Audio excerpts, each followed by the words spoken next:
அங்கு சிங்கார தேரோடும் அந்த தேவனுக்கு நேர்கிழக்க சிங்கருக்கு நேர்கிழக்க அந்த அரங்கனோட எல்லையில ஆசனத்தை போட்டாங்கி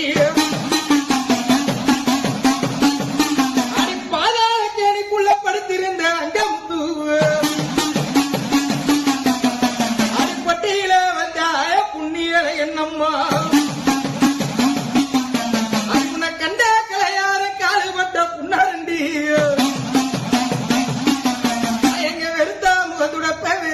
கல்வெறுப்பு அந்த பிள்ளைக்காரங்கோட்டையெல்லாம் சொல்லி பக முடித்து